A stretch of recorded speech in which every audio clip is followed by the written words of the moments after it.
The alphabet of inadequate language. A is for archive and the ones who are not recorded there. A is for aversion therapy that attempted to suppress gay men's urges. A is for assize and the hundreds of thousands of men who were convicted there under anti-gay laws. B is for blackmail. 96% of all blackmail cases involve the blackmailing of gay men. C is for coercive behaviour that the police would use to gain a confession. C is for Clause 28, the government ban on promoting homosexuality. C is for cross-dressing, often assumed it has a connection between transgender identity. But the term itself does not imply any motive towards one's gender identity. D is for DNA. D is for decriminalisation. D is for discreet. And D is for desire. E is for entrapment, the action of tricking someone into committing a crime to secure their prosecution.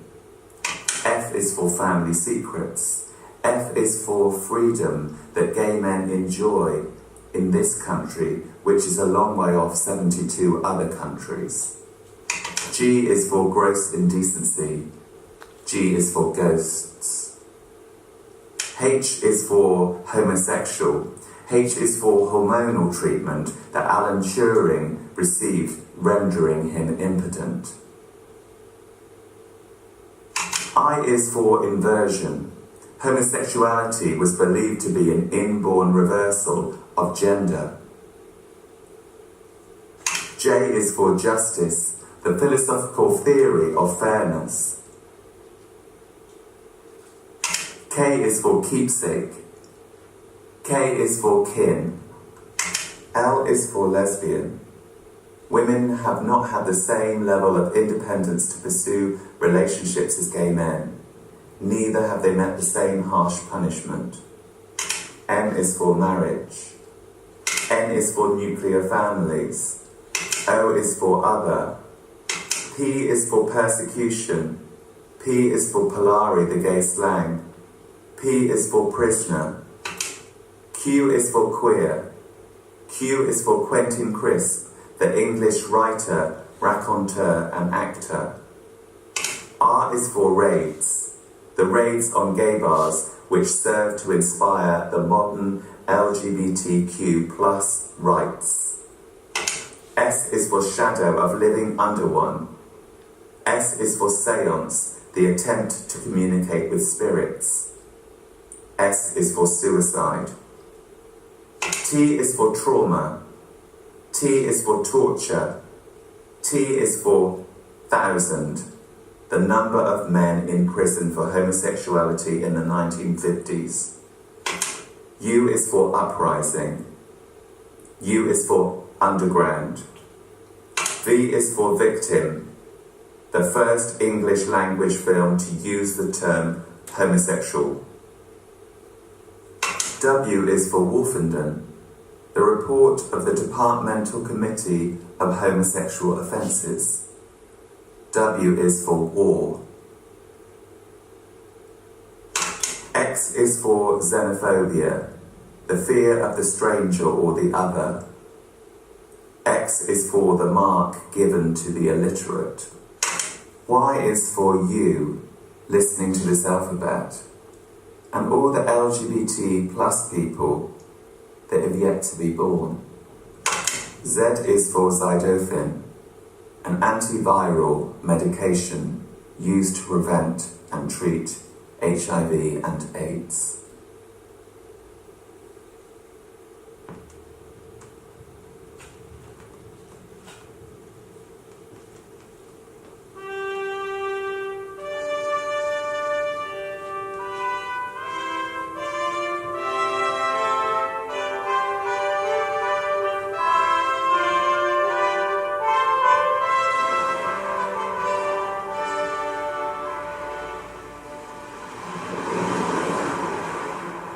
This royal throne of kings, this sceptred isle, this earth of majesty, this seat of Mars, this other Eden, demi-paradise, this fortress built by nature for herself against infection and the hand of war, this happy breed of men, this little world, this precious stone set in the silver sea, which serves it in the office of a wall, or as a moat defensive to a house against the envy of less happier lands.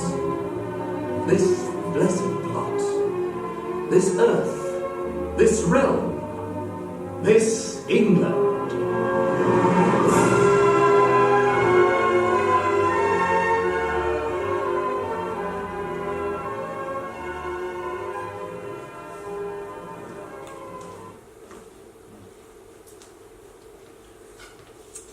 Total disclosure, I don't profess to be expert on these decks. I can't effortlessly weave together tracks. I can't multitask, I'm too clumsy for that. I'm not a beat selector or an instrumental sensationalist. But I have this real longing to be good at this one thing. So that's what you're going to see tonight.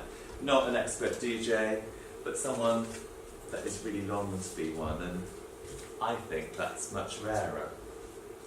So I'm going to start with this one.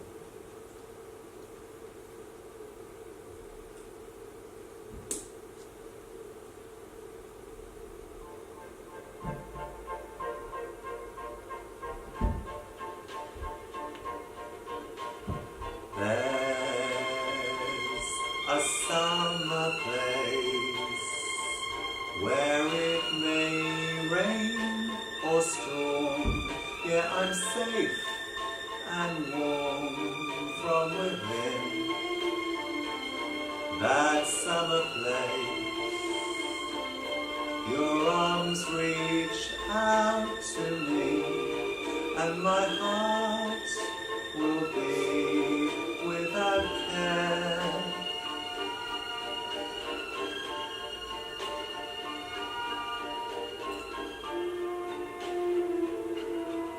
Last year I heard a story that was so shocking, I really wanted to know more about it. It happened in 1953 and involved a 17-year-old schoolboy who was on an evening train from Exeter to Bristol. He was called Geoffrey Patrick Williamson, and he was from Marlow in Buckinghamshire. Apparently he got into conversation with a man in the same carriage and then made an improper advance. He was taken off the train and questioned at Taunton, where he said to the arresting officer, "You may find these things morally wrong, I don't." And then he revealed a list of men, of names of men that he'd met and had sex with. And that led to a chain of investigations. And 17 men were arrested. And 15 men were tried at Wells Somerset Assize Court behind Wells Town Hall. All 15 men pleaded guilty to unnatural acts or acts of gross indecency. And 9 were sent to prison.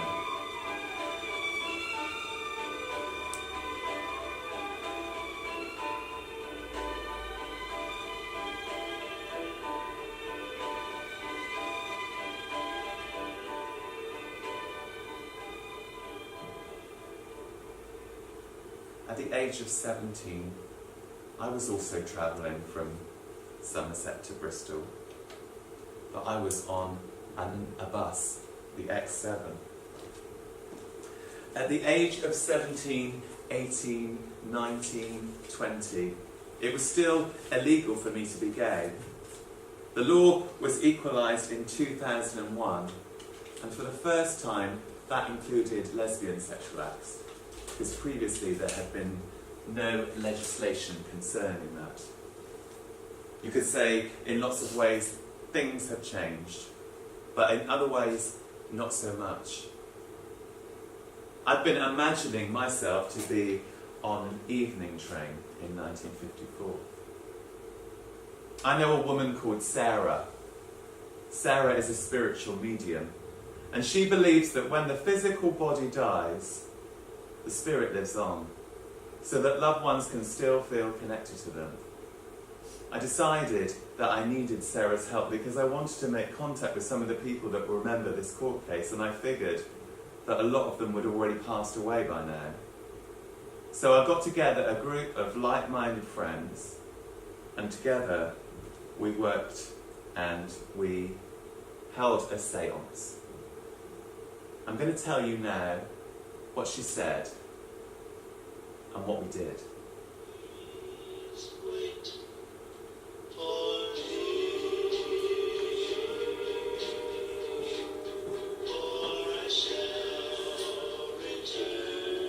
To our beloved ancestors, spirit guides, angels of the divine, we ask for your guidance and protection as we endeavour to communicate with families, friends, loved ones, and those from a shared community. We ask in this session only on guidance on historical facts only, and invite you to share your stories with us in this safe and protected room. May our spirit guides and loved ones in spirit keep us safe from all negative, detrimental energies or faces. We are light seeking light, love seeking love, the love that binds together families, friends and communities. We pray for the divine to watch over us. Amen. So I can see a train driver. He's wearing workwear, maybe it's dungarees, and he's got a chubby face. And there's another man. He's 50, but he looks a lot older. He's got a pockmarked face. And he wears an elaborate ring. And this ring is a code, it's a signifier, it's on display. And there's another messenger that messages between the carriages. But somehow this has got something to do with caterpillars having lots of legs.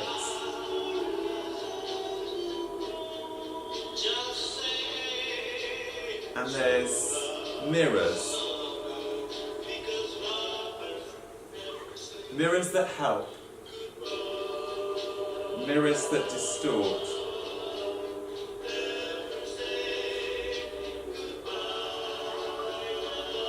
Mirrors that are doorways.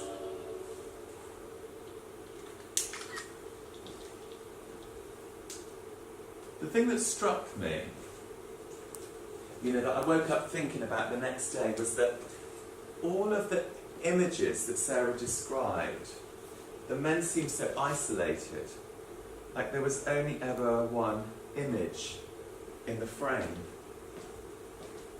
And there was us, this group, this happy group, in an active collective consciousness trying to conjure up the images of individuals to mind.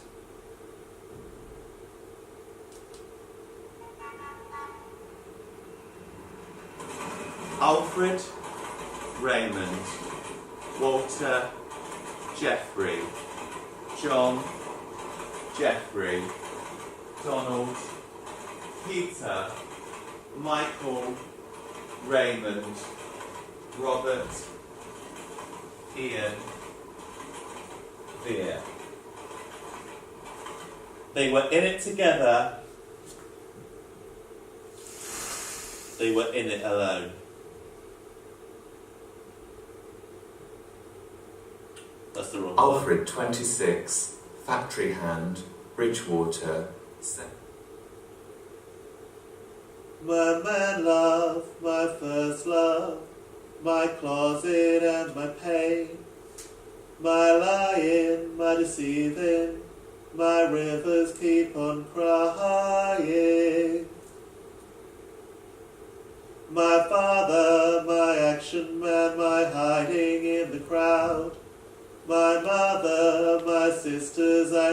seniors and they're crying. My freedom, my prison cell, my tempting to destroy. My fantasies, my lost control, my confusion, disillusion.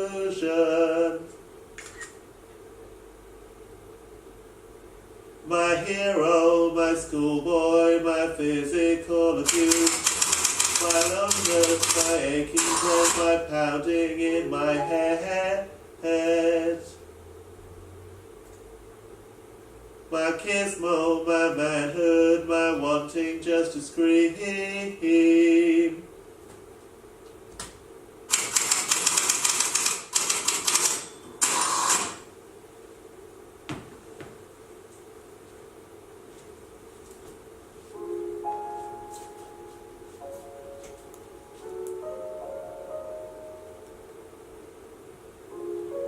We judges have to look first and foremost to the welfare of the community.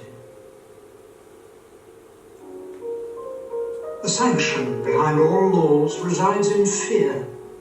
Fear of the consequences of transgression.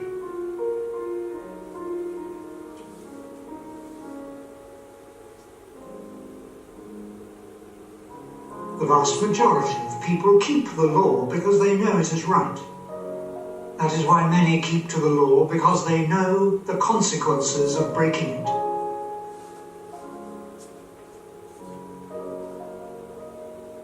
The defendants had broken not only the law of this country, but that of common decency. And the court finds no alternative but to inflict due punishment on them.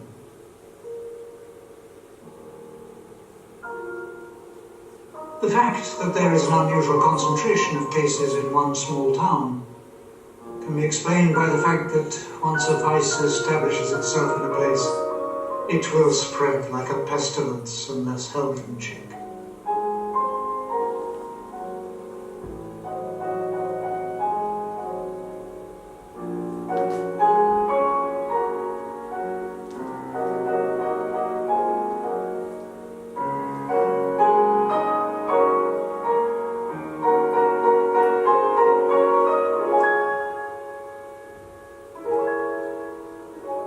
For the younger ones, I do not propose to send you to prison, mainly because you are still quite young.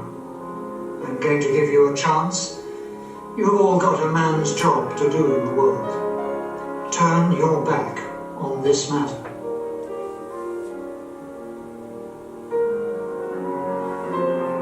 But how to stop it?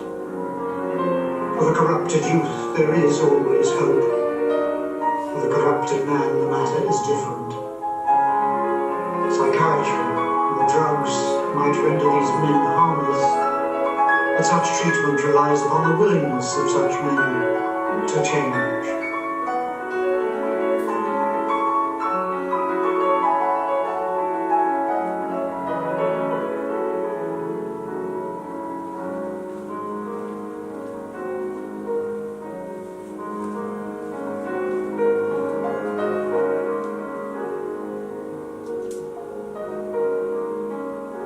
Alfred, 26, factory hand, Bridgewater, sentenced for 4 years.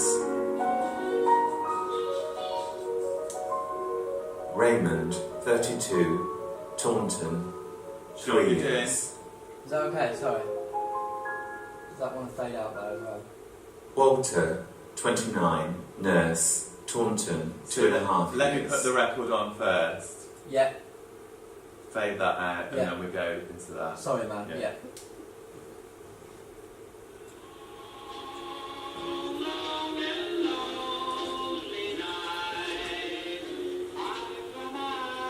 Alfred, 26, factory hand, Bridgewater, sentenced for 4 years. Raymond, 32, Taunton, 3 years. Walter, 29, nurse, Taunton, 2.5 years.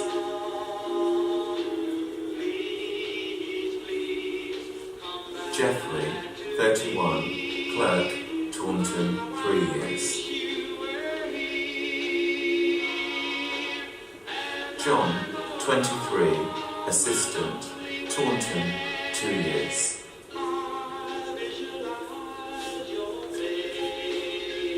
Donald, 30, unemployed, Exeter, 12 months.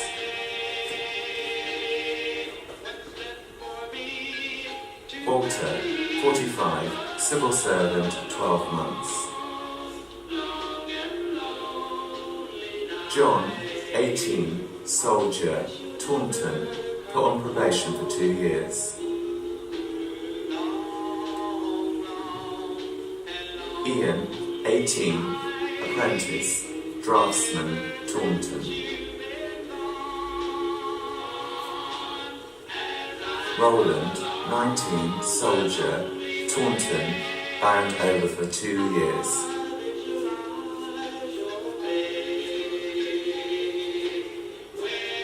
Peter, 20, aircraft man, RAF, Ilton, bound over 2 years.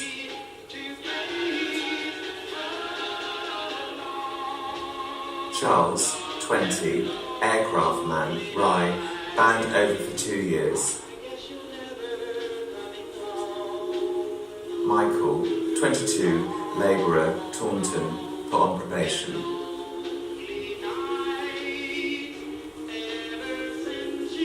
Robert, 22, labourer, Taunton, put on probation.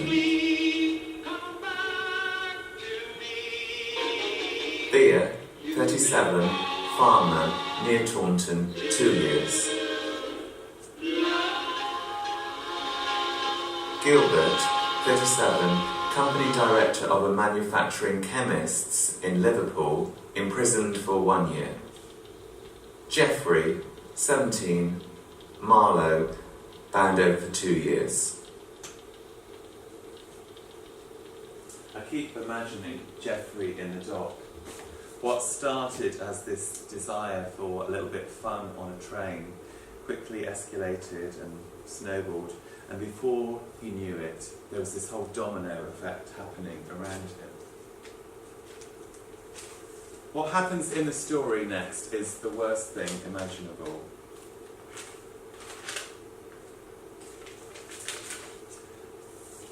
Walter, who served his time in Hallfield Prison and was sentenced at the same time as Gilbert, gave evidence in court. He said that Gilbert had joined him in the cell and he was under considerable amount of stress and that he began to weep. And to his surprise, he picked up the remains of a meat pie that was lying on the floor of the cell, lifted off the top of the pie, and then he gestured as if to put it in his mouth. Gilbert collapsed immediately to the floor. Walter shouted out for some help, which brought a warden running down the corridor.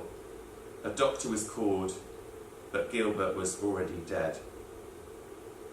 Dr. Edward Burden Parks from the Southern Western Forensic Science Laboratory said, "We examined his clothing and his organs.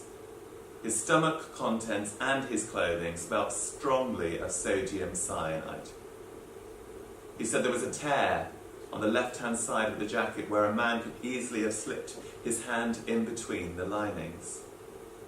He said, "We formed the opinion that death was due to sodium cyanide poisoning."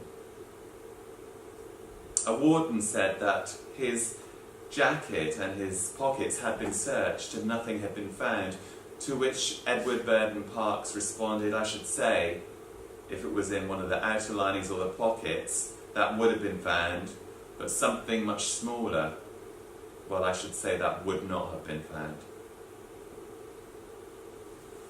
The same year, another group of 15 set up a committee to look at the way that homosexuals were treated by the law. Disregarding the current conventions of the day, the committee made recommendations that homosexual behaviour with consenting adults in the privacy of their own home should no longer be a criminal offence. This eventually led to the passing of the Sexual Offences Act in 1967, applying to England and Wales. And one of those people that made those recommendations was Lord Owen.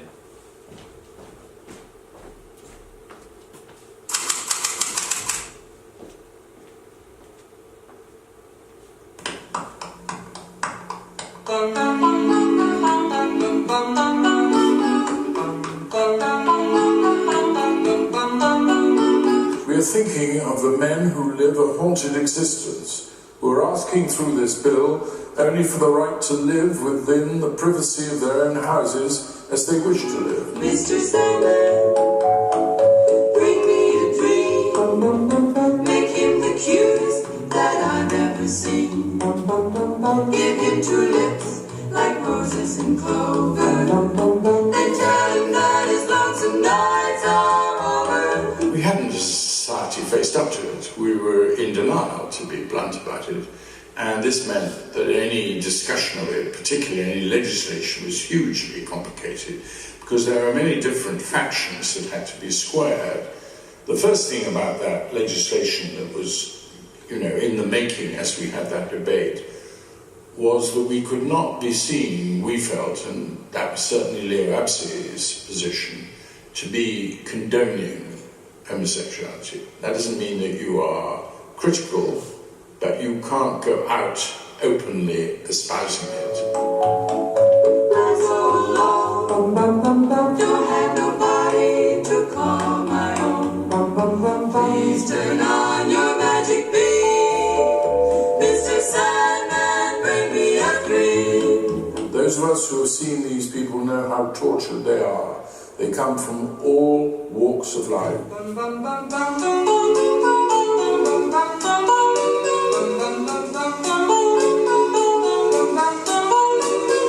My direct experience was I was 2 years a registrar in neurology and psychiatry. I was mainly a neurologist, but I was asked to see anybody who had committed suicide, who had come in to the casualty, had been revived, and was sort of waking up, probably from an overdose, and they wanted a professional opinion. And it was a very difficult awakening, because they were awakening not only because their suicide had failed, but they were awakening to live their fears and the haunted life that they were living as closeted homosexual. I keep using the word haunted, but it was a haunted life. And it did lead to people doing to themselves the most awful thing possible, to take your life. I'm so alone, don't have nobody to call my own. Please turn on your magic beam. Mr. Sandman, bring me a dream. We're not talking of the stage picture of the queer, the Nancy boy. Often these people go through life with those in closest contact with them not having the slightest knowledge that they live this tortured existence. Mr. Sandman, Yes? bring us a dream. Give him a pair of eyes with a come hither gleam. Give him a lonely heart like Pagliacci, and lots of wavy hair like Liberace. Mr. Sandman, someone to hold, would be so peachy before we're too old. So please turn on your magic beam.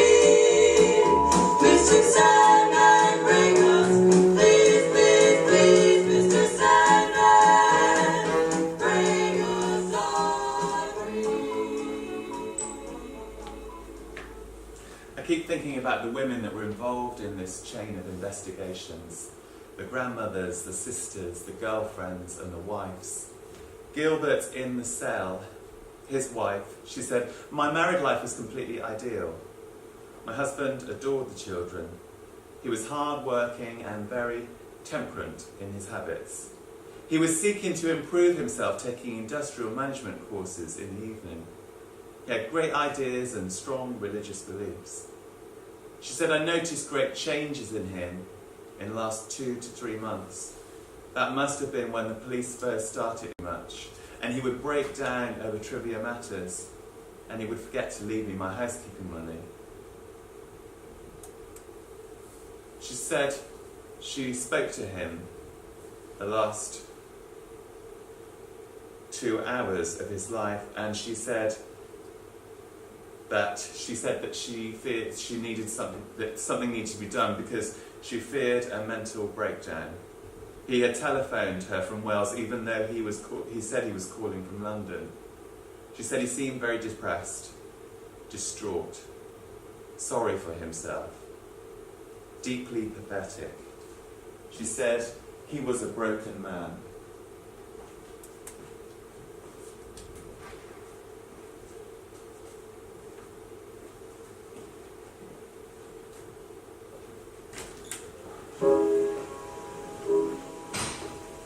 Chained like a tune in a hurdy, chained as the moon is to the tide, caught in the web of a destiny that I cannot cast aside,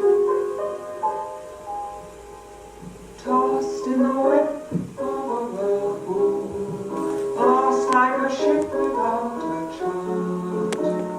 Let me escape from the tyranny of this aching, breaking heart.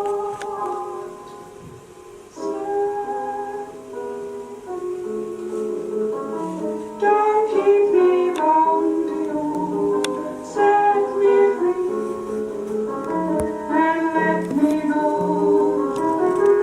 Why should I be trapped in this sadness, trapped in this madness, deep as a spell, deeper than hell?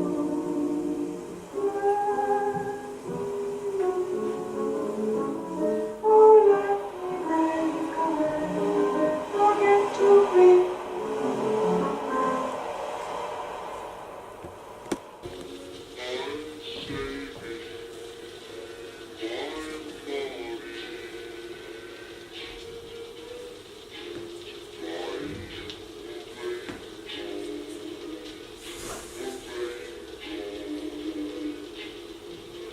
In aversion therapy, chemical therapy consisted of an emetic injected by a nurse.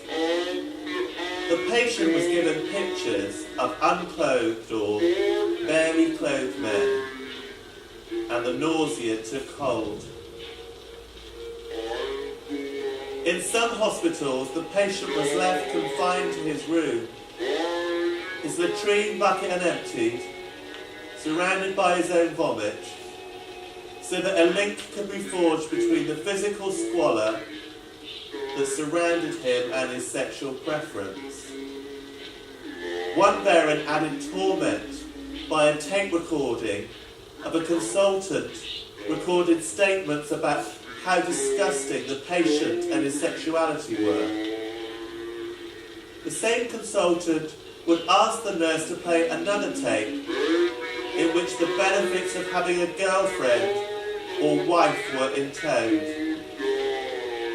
This would go on for 3 to 4 days and nights. In electrical aversion therapy, electrodes were placed on the hands, wrists, calves and feet, and shocks administered every time that arousal was detected. Alternatively, the entire floor would be covered in electrical grid, with shocks passing through the feet every time that arousal was detected.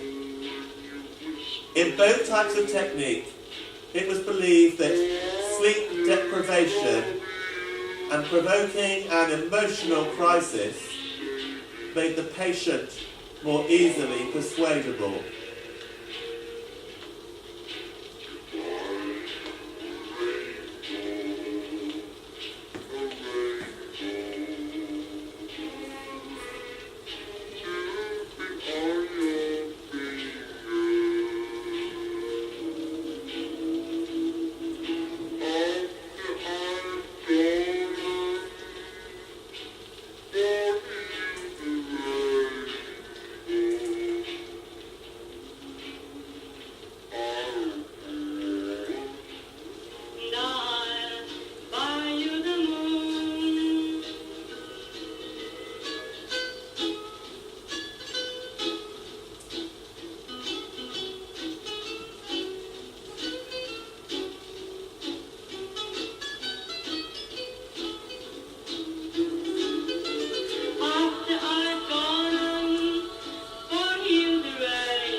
keep thinking back to the seance and how Sarah mentioned that all of these incidents all started from the beginnings of being on a train, even though she had no previous knowledge of the court case. And how she talked about the mirrors that help, the mirrors that distort, the mirrors that are doorways. And if I close my eyes, I feel like I could be on that train in 1954.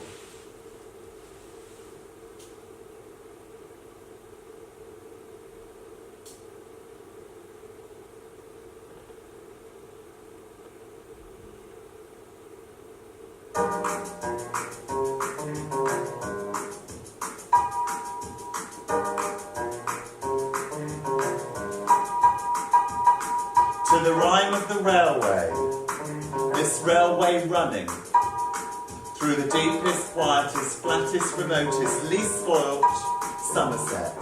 The secret actions, the man with the pockmarked face and the elaborate ring, imagining myself on an evening train. Keeping the coast clear, eyes on the bedroom, at the end of the carriage.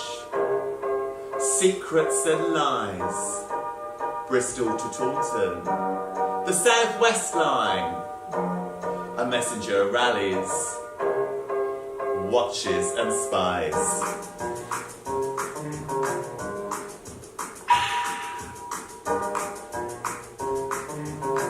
Choo-choo!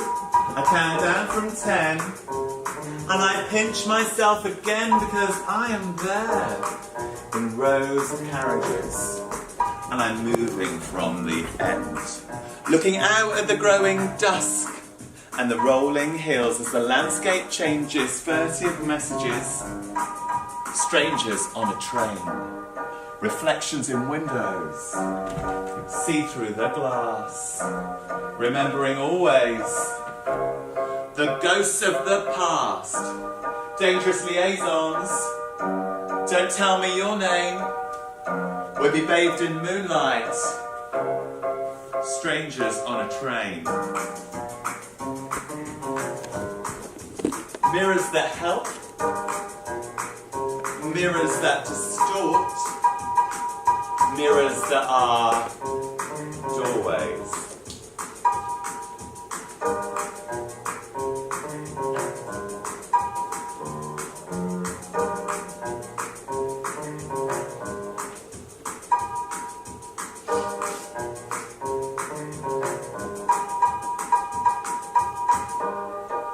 Keeping the coast clear, eyes on the bedroom, at the end of the carriage, secrets and lies, Bristol to Taunton, the South West line, a messenger rallies, watches and spies, reflections in windows, see through the glass, remembering always the ghosts of the past, dangerous liaisons, don't tell me your name, we'll be bathed in moonlight, strangers on a train.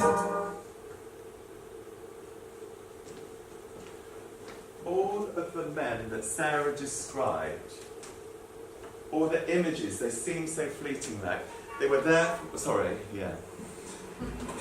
Alfred, Raymond, Walter, Geoffrey, John, Charles, Peter, Michael, Robert, Raymond, Michael,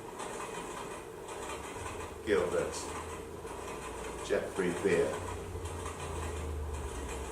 They were in it together, they were in it alone.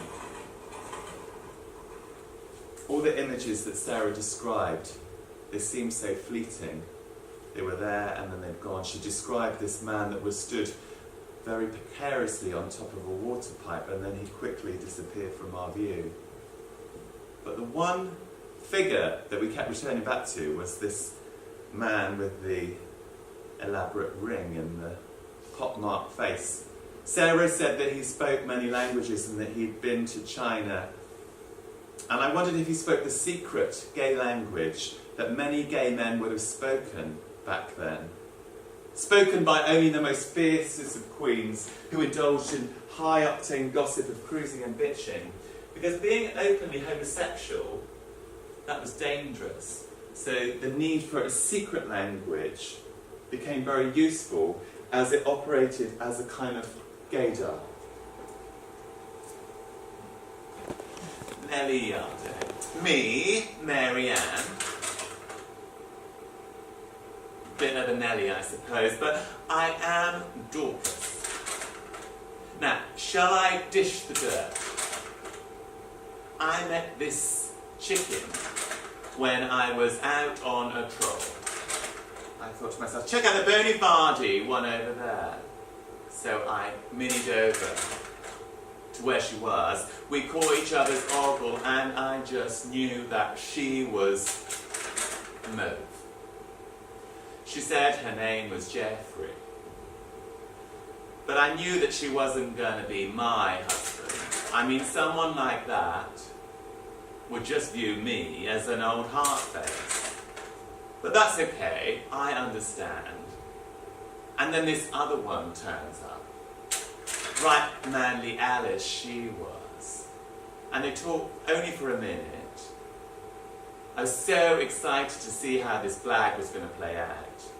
And then they go straight into the higher cemetery cottage, where all the Barkeys frequent. Oh yeah, it's always a boner place, yes. And they go straight to it. They go straight into the brandy latch. I go into the next one, and there's a glory hole, and I'm peering through.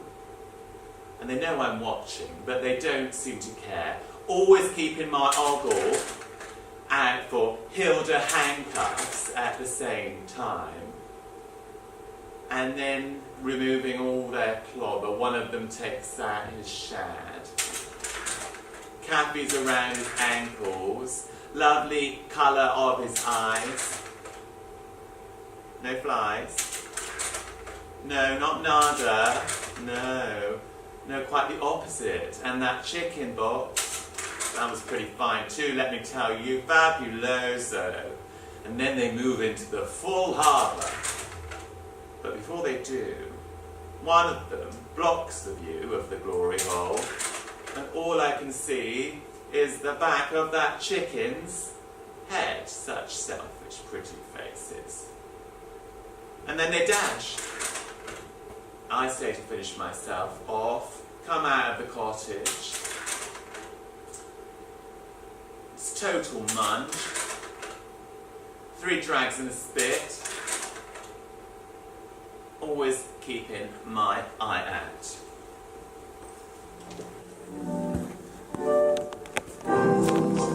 My love must be a kind of blind love.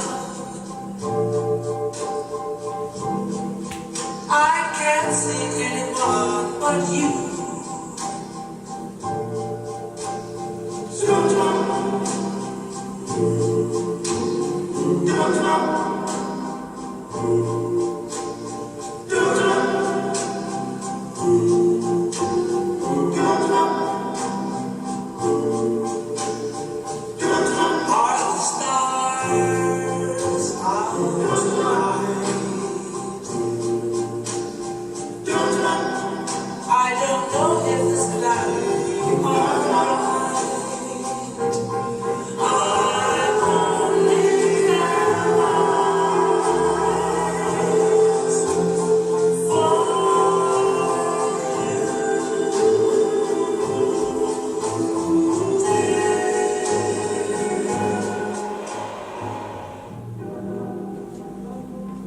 Meeting Jeffrey must have forever played out in the minds of the men that he'd met throughout the whole of their lives. And I wonder why he started this whole thing with the ever so sassy, slightly shady, you may find these things morally wrong, but I don't. And then before we know it, he's providing a list of men, names of men that he's met and had sex with. I've been trying to unravel why he said that. You could say that he was very young and he was living in an oppressive society. I mean, the police would have searched houses. One police officer said it was as bad as being arrested for murder.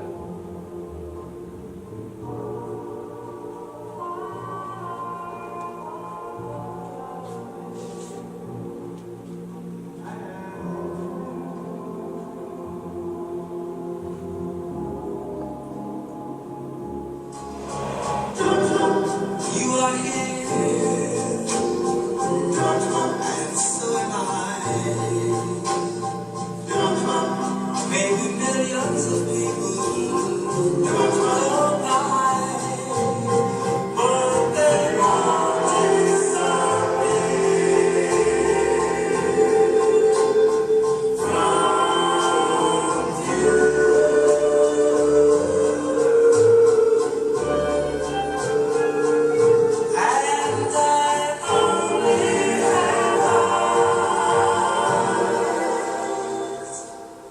for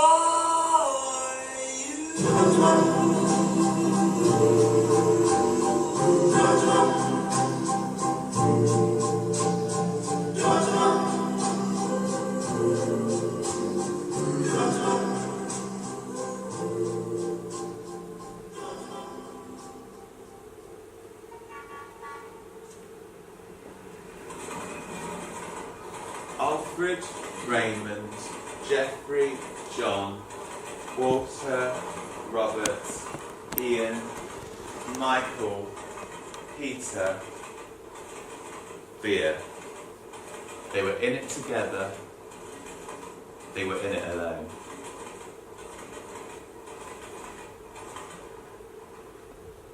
I've been trying to unravel and retrace some of the men's steps, but that's quite hard because we only really have their names, and some of these names are actually really common in 1954. But I can tell you a few things, and I'm going to start by telling you about Peter. So this one is for Peter.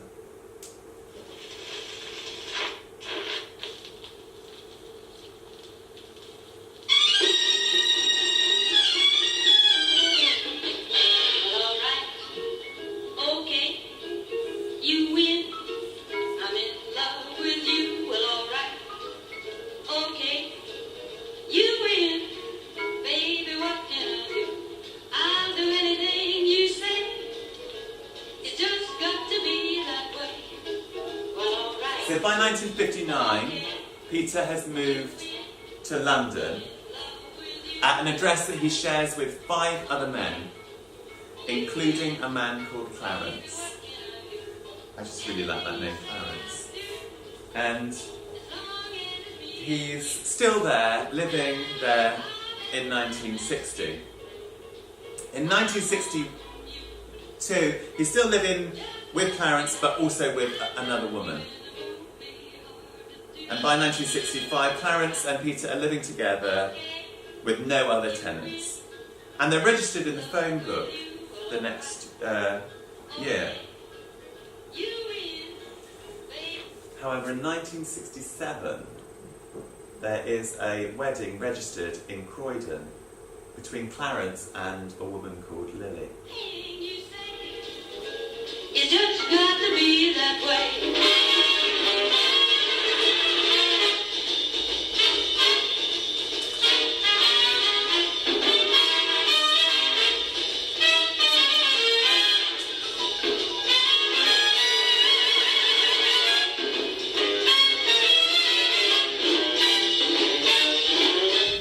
So I'm going to tell you now about Vere. So this one is for Vere.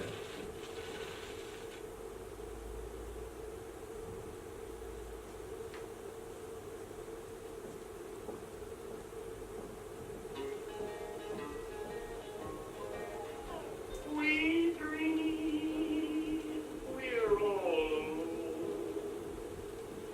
living in a memory. My echo, my shadow.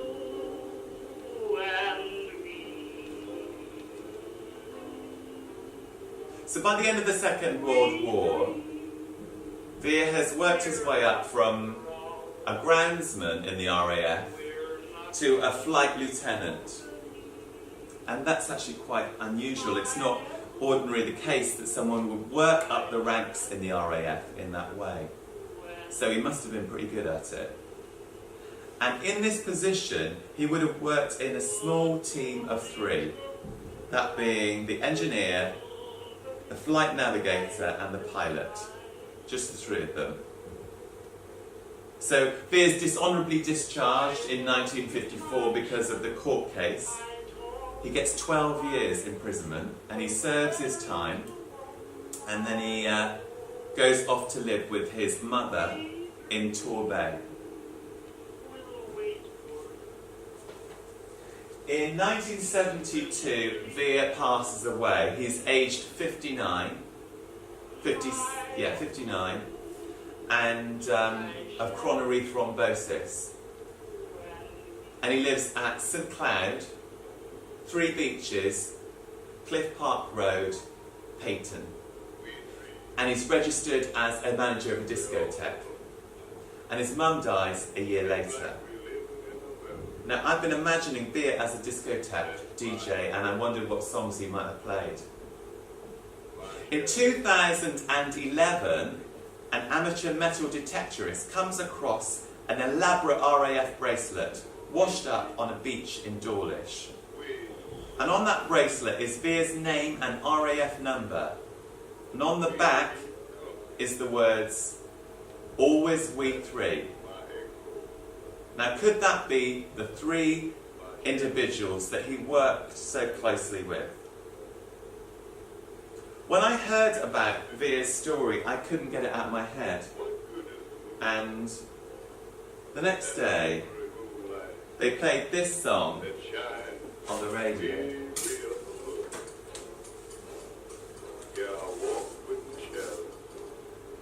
I want to take you back now to our key figure, Geoffrey Patrick Williamson.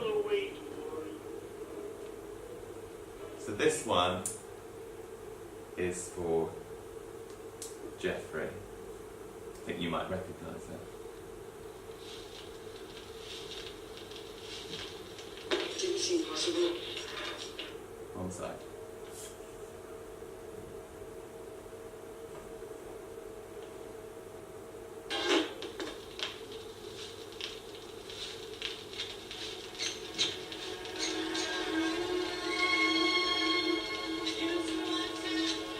Geoffrey Patrick Williamson is born on 1935 on St Patrick's Day.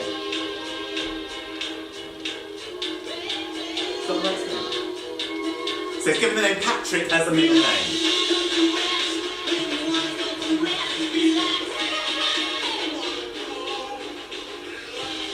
His mother dies and his father works away, which is actually the reason why he's living in Taunton, his grandparents' address at the time of the arrest. And travelling back and forth from Taunton to Marlow, where his dad works.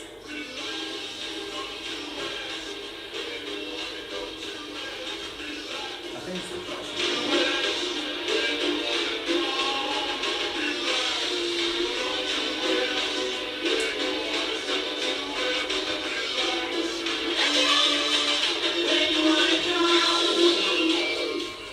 And then, He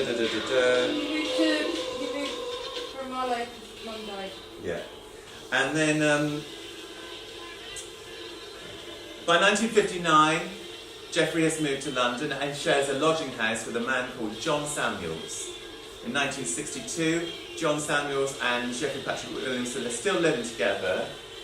And in 1965, John Samuels and Geoffrey Patrick Williamson emigrate to Australia. They go on the same boat, sharing the cabin. Now, Geoffrey passes away in 1995 and he's aged only 56. I don't know how he dies, I just hope that it was a pain-free one. And at that time he's registered as a domestic cleaner. Now I've been imagining Geoffrey cleaning to this song on his personal Walkman.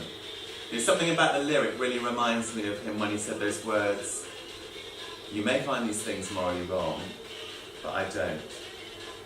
And it's his partner John Samuels who deals with Geoffrey's funeral and organises his probate. And his obituary is printed in the Sydney Morning Herald on Valentine's Day.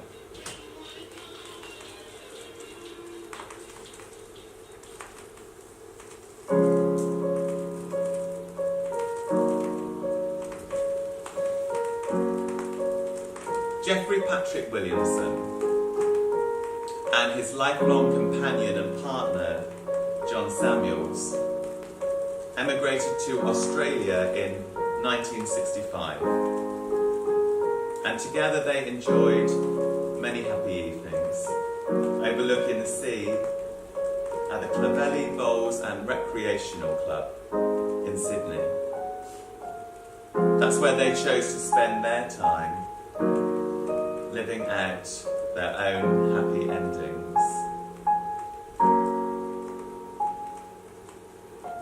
You can wear your whites, now the sky is blue, and the lawns are all green, and the sun shines golden, baby. Open your eyes, the best views in Sydney, reflecting on Geoffrey.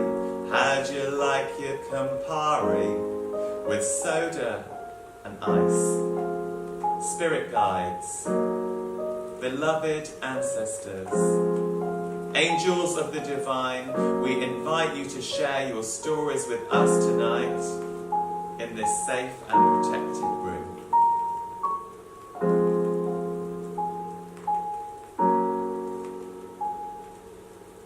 So come on and come inside where the beer is cold and the barbecue works and the members are close by to lend you a hand, while away all the good times round the corner from Bondi, gazing out at the sea, sometimes dolphins and whales.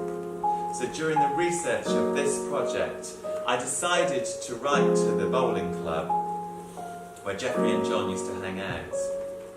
And I'm really pleased to say that I got a response.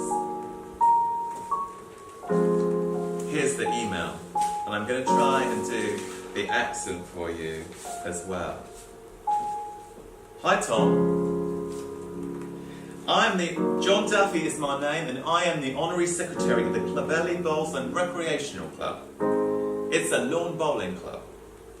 John Samuels was a much-loved and popular club identity. In his time at the club, he was president, vice president and director. So the club has got lots of happy memories about John. Unfortunately, his partner Jeff was not so well known. Jeff died many years before John. I only met him once. We were both patients at the same hospital. I don't think the game of lawn bowls had the attraction for Jeff as it did for John. He was never observed playing bowls. But would like to join John for a drink, 2 or 3. They both loved to drink. They used to have this golden Labrador that they used to walk at the oval adjacent to the club. How they doted on that dog. Both men had a similar physique. Large, overweight and loud. Please keep in contact. Regards, John Duffy.